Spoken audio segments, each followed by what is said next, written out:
नमस्कार दोस्तों, आप सबका स्वागत है हिंदी की इस ऑनलाइन क्लासेस में। और साथियों, आज हम पढ़ने जा रहे हैं बीएसटीसी द्वितीय वर्ष को लेकर। बीएसटीसी द्वितीय वर्ष के अंतर्गत हमारा जो प्रश्न पत्र है वो है पंचम, हिंदी भाषा शिक्षण और प्रवीणता को लेकर। हिंदी भाषा शिक्षण और प्रवीणता को लेकर। हिंदी भाषा शिक्षण और प्रवीणता एक हमारे इस बीएसटीसी के पाठ्यक्रम में एक अनिवार्य प्रश्न पत्र के रूप में ही है कि भाषा का विकास बालक में किस उच्च प्राथमिक स्तर पर या प्राथमिक स्तर पर हम किस प्रकार से करें, और एक भाषा शिक्षक को बालकों में भाषा संबंधी ज्ञान को संवर्धित करने के लिए किन किन प्रयासों को करना चाहिए, उसके माध्यम से हम यहाँ पर अध्ययन कराने जा रहे हैं। और साथ में इसी इकाई में हमने इस बात को लेकर भी अध्ययन किया कि हिंदी हमारी मातृभाषा है और हिंदी जो हमारे संपूर्ण जो देश हैं, हमारा संपूर्ण जो राष्ट्र हैं, उसके 60%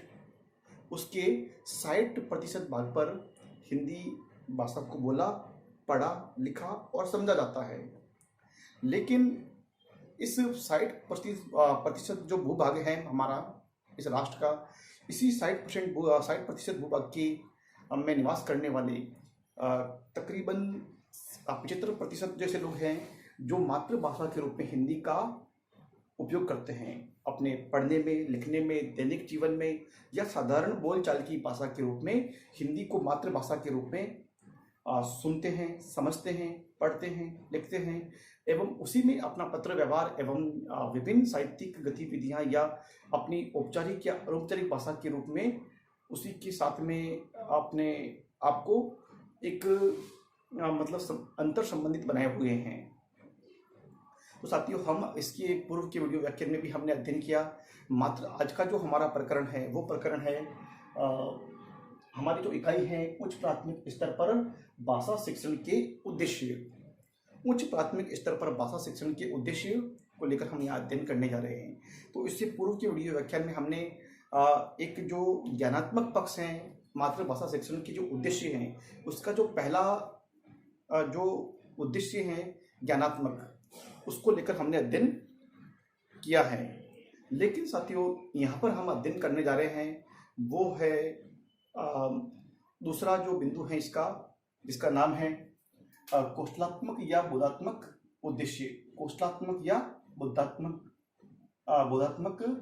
उद्देश्य। कौशलात्मक मतलब भाषा के ज्ञान जब बालकों को दिया जाता है या भाषा का शिक्षण करवाया जाए तो उसमें कौन कौन से कौशलों का इस्तेमाल किया जाए।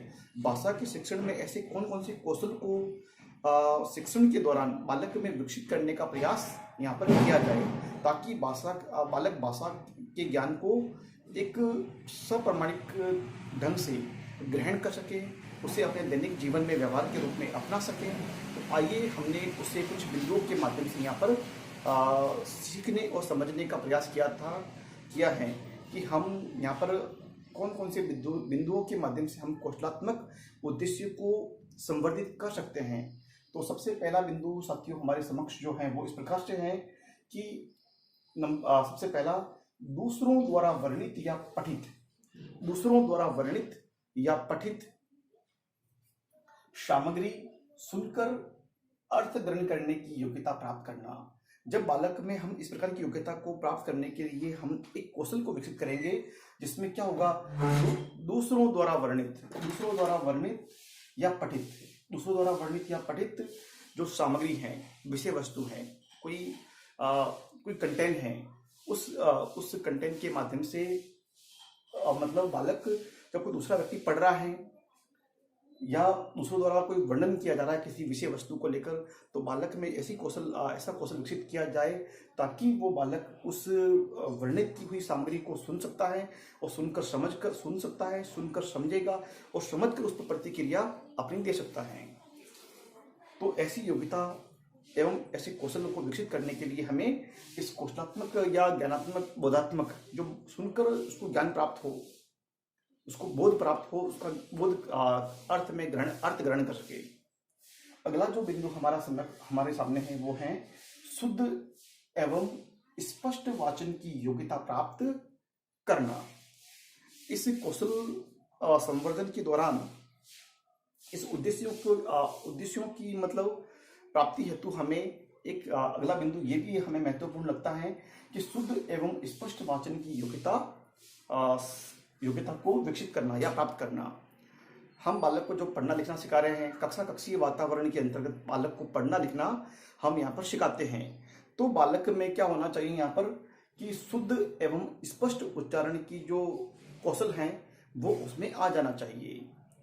जब तक बालक शुद्ध एवं स्पष्ट उच्चारण करना नहीं सीखेगा तब तक बालक के द्वारा पढ़ी हुई या बोली हुई जो भाषा है, विषय वस्तु है या किसी भी प्रकार की जो शब्दावली है, अगला व्यक्ति उसे मतलब समझ नहीं पाएगा। तो बालक में हमें शुद्ध एवं स्पष्ट वाचन की योग्यता को विकसित करना चाहिए। ये भी हमारी कौशलात्मक या बोधात्मक उद्देश्य की श्रृंखला है। अगला जो बिंदु है इसी के साथ में वो बिंदु है हमारा गद्य या पद पढ़कर अर्थ ग्रहण करने की योग्यता प्राप्त करना। हम बालकों को भाषा शिक्षण के ज्ञान के साथ साथ में ऐसे कौशल को भी विकसित करें कि हम बालक किसी भी गद्य या पद्य से जुड़ी हुई कोई भी विषय वस्तु, कोई भी सामग्री को बालक पढ़कर समझकर उसका अर्थ ग्रहण कर पाएगा।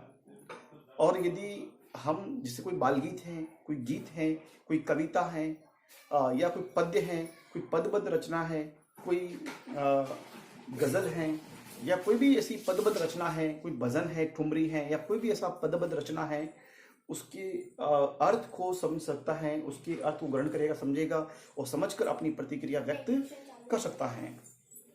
ठीक उसी प्रकार से गद्य से जुड़ी हुई रचना है, कोई कविता, कोई कहानी, कोई प्रेरक प्रश्न, कोई जीवनी, कोई संस्मरण, कोई यात्रावर्त, कोई निबंध, कोई एकांकी, कोई नाटक, कोई उपन्यास इत्यादि में जो भाव छिपे हैं उसको पढ़कर उसमें कौन सी मुख्य बात दी गई है या उसमें कौन कौन से पात्रों को या कहानी का विधान यहाँ पर प्रकट करने का प्रयास किया गया है, तो उसके बारे में हमें मतलब उस बालक में एक कौशल विकसित करना होगा कि बालक उसको पढ़कर, उसको सुनकर, समझकर अपनी प्रतिक्रिया व्यक्त कर सके।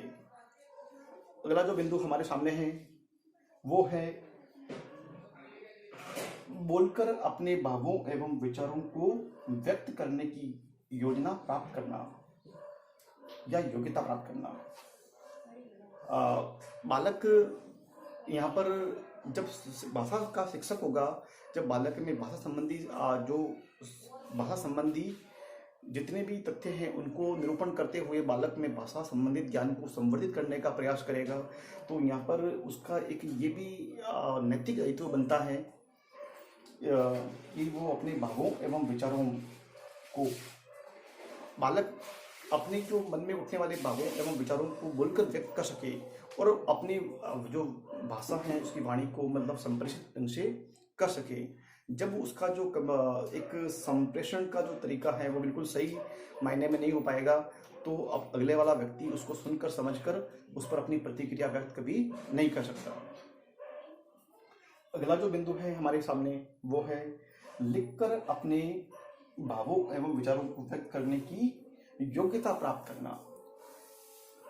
जब बालक में हमें साथ में उसको उद्देश्यों की प्राप्ति के लिए हम ये भी करेंगे कि बालक में जब लेखन का अभ्यास कराएंगे, भाषा का जो अंतिम कौशल है लेखन कौशल, जो एक भाषाई कौशल का जो एक आधारभूत कौशल है, और उस आधारभूत कौशल में हम यदि लेखन कला का जो अभ्यास कराते हैं तो लेखन कौशल में उसको इतना हम संवर्धन करें, इतना प्रयास करें कि बालक स्पष्ट रूप में वर्णों को लिख सके, अपने शब्दों को लिख सकें और एक व्यवस्थित क्रम में लिख सकें। तो लेखन के माध्यम से अपनी बात को, अपने विचारों को, अपने मन के भावों को व्यक्त कर सके, उनको अभिव्यक्ति प्रदान कर सके। और सही लेखन कला का विकास होने पर ही कोई व्यक्ति उसके द्वारा लिखी गई बात को पढ़कर, सुनकर अर्थ ग्रहण कर सकेगा।